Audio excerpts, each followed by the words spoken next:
Hi. Mystical Christianity and theosophy say that the true nature of our spiritual soul is happiness, contentment, samadhi, ecstasy, and complete fulfillment of our human possibilities. This is our true nature. Taoism says that this is the fundamental nature of human beings. Well, we feel quite separated most of the time from such a primordial nature made of happiness and contentment. Why is it? Because our primordial nature, which is contentment, occurs at the level of our true self, our higher self, our spiritual soul, which means heaven. The best in us lives on heaven. The problem is there is some difficulty for us to identify ourselves with life on heaven and actually live there, while at the same time we are on the earth and using our 5 senses. So the spiritual path consists in discovering and making progress towards our true nature, which is pure contentment.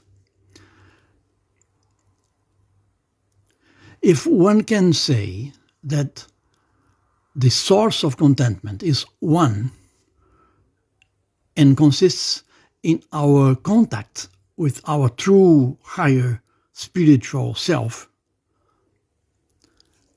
on the other hand, one may well say that there are several causes of contentment in our practical lives that make us live nearer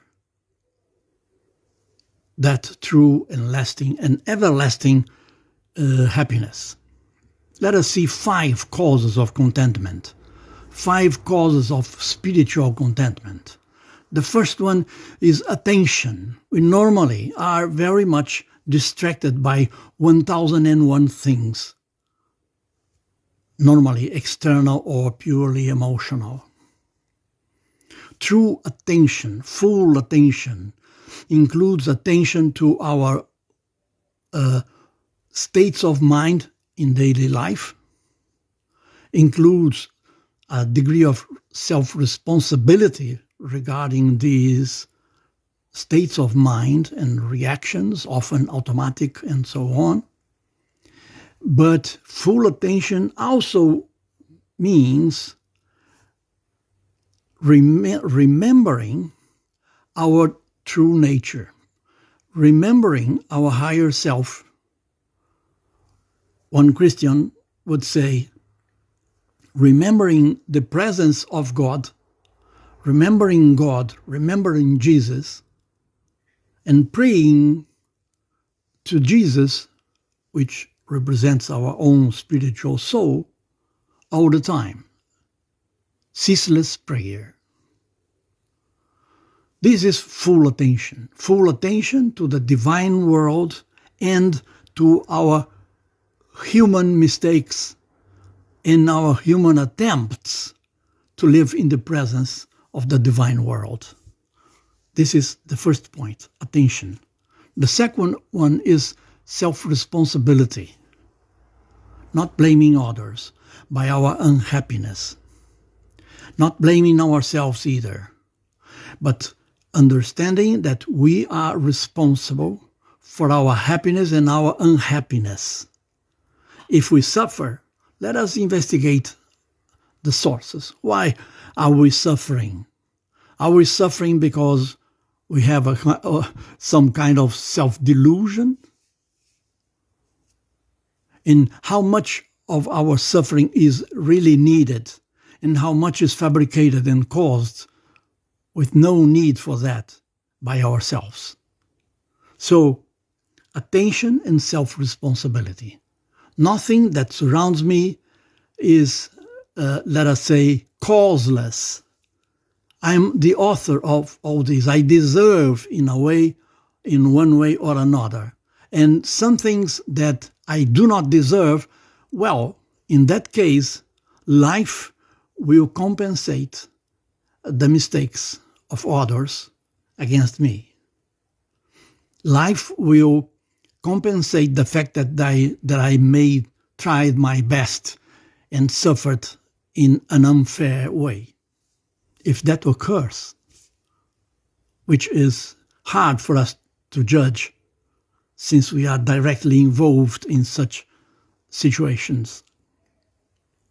Attention and self-responsibility. Third, a long-term view of life.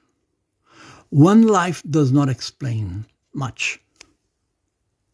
We need to come to terms with the law of reincarnation and see that which I cannot learn in this lifetime, I will be able to learn in the next one. Research will show me that in the early days of Christianity, reincarnation was taught under the name of resurrection and under some other names too. A long-term view of life liberates me from the seeking of short-term pleasure, which is blind and which is a main cause of suffering. Let us see this clear. Short-term seeking for pleasure is blind and generates mainly pain, a more lasting pain than this passing satisfaction we may have at the short term. Seeing life as a single universal reality that is eternal. See life as an unending, universal, limitless ecosystem. The whole universe and the several layers of consciousness in myself are all interlinked, all make one single and limitless whole. So there are no isolated events. Each event will be compensated by every other event. There is no danger of injustice in the universe. There are no isolated facts in the universe. I am no isolated fact. I am not a causeless being. And I will re-emerge as a new way of life from time to time, as long as I need. Fifth, goodwill. Goodwill is my passport to wisdom. Goodwill emerges from my soul, from my higher soul. Goodwill allows me to be in touch with the soul of other beings. Goodwill towards my neighbor, goodwill towards the stars, goodwill towards myself, goodwill towards my future, goodwill towards my past, goodwill towards my family, goodwill towards my fellow citizens in my country, goodwill to every other being in our planet, goodwill towards life. And this is the fifth. I repeat, attention, self-responsibility, a long term of life, seeing life as a single, universal, limitless reality, and goodwill. Attention, self-responsibility, a long term of life, seeing life as universal reality, and goodwill.